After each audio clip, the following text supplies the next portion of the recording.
Welcome back to Wrestling with Horror. We just had two premium live events / wrestling pay-per-views. We had Clash at the Castle from WWE on Saturday, and on Sunday we had AEW's All Out. So what happened at these pay-per-views? What are the ramifications? What is the backlash coming out of them? Well, let's talk about that.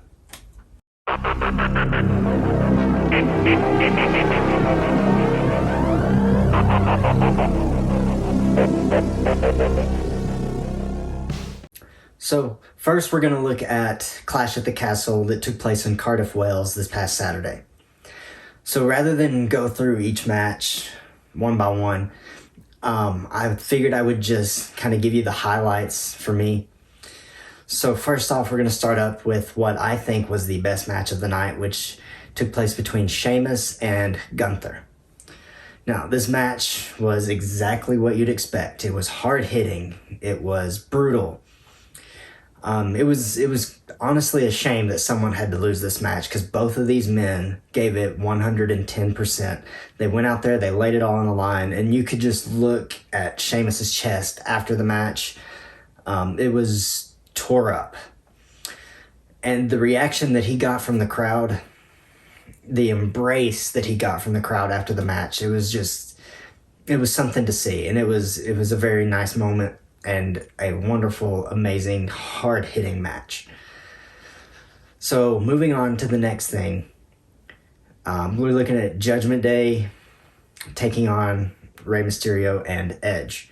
Now, this was kind of your just basic run-of-the-mill tag team match. Everything went basically how you'd expect up until the post-match when Dominic turned on his father, first hitting Edge with a low blow, taking him out, and then using a very hard lariat to take out his own father. So it'll be interesting to see exactly what comes of this and things like that. Moving on to the main event of Clash at the Castle. That match had Roman Reigns taking on Drew McIntyre for the WWE Undisputed World Championship. So the match was good. There was a lot of back and forth. There was a lot of near falls. It looked like Drew had it a few times, and obviously everybody in the arena wanted Drew to win. You know, him being from the UK himself, he was the hometown hero. Everybody there was solely behind him. And it looked like he had the match won at one point until we got a new member of the Bloodline. Solo Sikoa making his debut to join the Bloodline and help out his cousin Roman alongside his brothers Jimmy and Jay. So this small distraction enabled Roman to keep his titles, and we're going to move forward from there. I know a lot of people have been upset about Drew not winning this match. To me, it just makes sense to keep the belts on Roman right now. Would it have been a nice moment for Drew to win in Cardiff? Yes, 100%. It would have been a fantastic moment and something that he deserves. But I don't think the time is right to take a belt off of Roman Reigns right now. I think they're building for something really good at WrestleMania, so I will be very interested to see where we go from here. Frankly, I don't know what other contenders Roman has right now, so I'm sure we'll get somebody to fill the time. However, I've got my theories on what their plans could be, what might happen going forward, especially around that January mark, but I will save that for another video and we will move on from Clash at the Castle.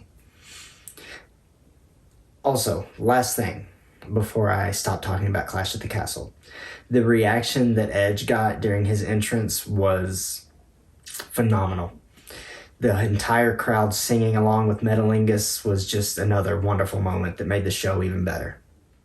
Okay, let's move back to the United States, to Chicago for this next show. It was the annual All Out pay-per-view from AEW. There were some big matches going into this, a lot of stories that seem to be wrapping up here.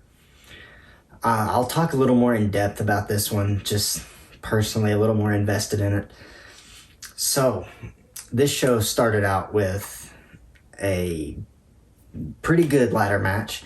It was kind of what you'd expect from an AEW ladder match up until it came time for the Joker to enter the match.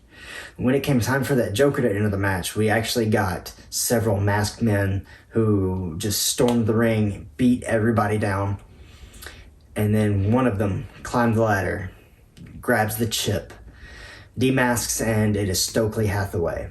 Then the Rolling Stones starts playing, and here comes one more masked man wearing a White Devil mask.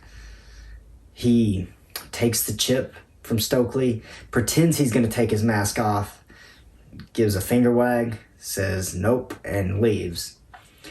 Now, I feel like pretty much everybody knew where this was going at that point. I enjoyed that a lot. So, another match that kind of stuck out to me on this, obviously going right into the Trios tag match for the new Trios championships. Anytime you get Kenny and the Young Bucks taking on Hangman Page, John Silver, and Alex Reynolds, it's going to be a banger of a match. It just is. All 6 of those guys are freaking great wrestlers. So we have this match. Kenny looks really good. The Bucks look really good. Hangman looks really good. There's a little storytelling back and forth going in there. Hangman saying, no, don't hurt him. His back is hurt. Just take it easy. And then, a few BTE triggers, a couple V triggers, one winged angel, a couple buckshot lariats, and we have the winners. The Bucks and Kenny come out on top. It's what I expected. It was the right decision. And I'll be anxious to see what we can do with these new championships in AEW.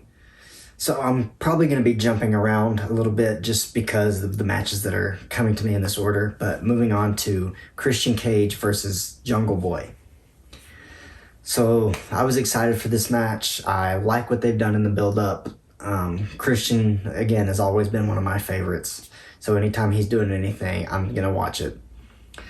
So I did not expect, however, for Luchasaurus to interrupt Jungle Boy's entrance, chokeslam him on the metal grate, his back looked tore to pieces, and then he brings him down ringside, throws him through a table, feeds him to Christian Cage, who gives him a spear, and then a kill switch for the 1, 2, 3. Match is over. Now, I've heard some reports that maybe Christian is injured, and that is why the match went this way. And if that is the case, then I just wish him a speedy recovery. Hopefully he can get back in there and we can continue this feud and have a really good blow-off match. So I know that there are basically 15 matches on this show. The only other thing I really want to talk about from this show is the main event. Not taking anything away from anybody else. The tag team matches were great. The other trios match was really good. Jade Cargill retained her title. It was a very good, very well put together pay-per-view show. But I want to focus more on this main event to fill the rest of my time.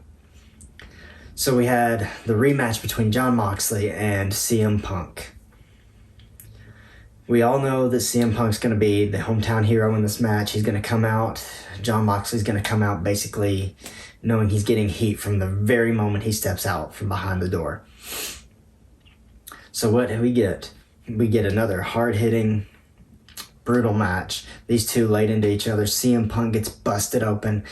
There was a bit of a swerve, though, because early in the match, it looked like CM Punk was going to beat Jon Moxley just as quick as Moxley beat Punk a couple weeks earlier. That didn't happen, however. We got the rest of the matchup. CM Punk ends up hitting a GTS. Moxley rebounds off the ropes, falls onto Punk, who has collapsed. Punk picks him up one more time. One more go to sleep. Puts Moxley away for the 1, 2, 3. I know I did not do this match justice. I know that there was so much more here. You need to go watch it for yourself. it was a wonderful match. Then, what we got next was the reveal of who the Joker was from the first match. And of course, we all pretty much guessed it. It was Maxwell Jacob Friedman and his stupid scarf. So he comes out, he looks at Punk. They don't really say anything to each other, but we know we're going to get that match soon. Personally, I think MJF should win. I think it's time to put a title on MJF. Let him do what he does. Let him prove that he is worth all that money that he's been asking for. It's time. Let's do it. So, before we finish up here, I did want to talk about the media scrum that happened in the post-show. CM Punk pretty much destroyed everybody, laid into everybody, called the other EVPs irresponsible, stupid, reckless. He addressed the Colt Cabana situation from years ago head on, basically blaming all the EVPs for that news getting out. Well, he calls it lies. So he was not holding anything back. He laid into MJF again, basically just saying he was tired of working with these little kids who don't know what they're doing, and that he's not the boss and he'll do whatever he has to. But he seemed a little bitter. I don't know if it's a work or if it's a shoot. Whatever happens, I hope everybody works everything out and we can all get along, because there was also reports that right after that there was a backstage, it was called a melee by Dave Meltzer, between CM Punk and at least one of the Young Bucks who he directly called out in his interviews. So let's hope that everything gets resolved there and we can get back to putting on really good wrestling shows the way AEW is accustomed to, because AEW is a fantastic wrestling company, and I want them to succeed. We should all want them to succeed. So let's hope that any issues can get resolved, that Tony Khan gets a hold on everything, and now that we've got MJF back, we can kind of put things back on the tracks and get this train moving again in the right direction. So those were the biggest highlights that stuck out to me from the WWE and AEW shows that we had this past weekend. Let me know in the comments what you thought about these shows. Did I leave any parts out that really stuck out to you? What were your favorite matches of both of these? Which show did you think was better? I really want to hear from you all on all of these things. So please make sure you like the video, share the video, subscribe to the channel, turn your notifications on so you never miss a video from Wrestling with Horror. And like I've been saying lately, we've got a lot coming up very soon. October is going to be a huge month, so please, you don't want to miss out. My name is Andrew Dreamer, and I will see you next time on Wrestling with Horror.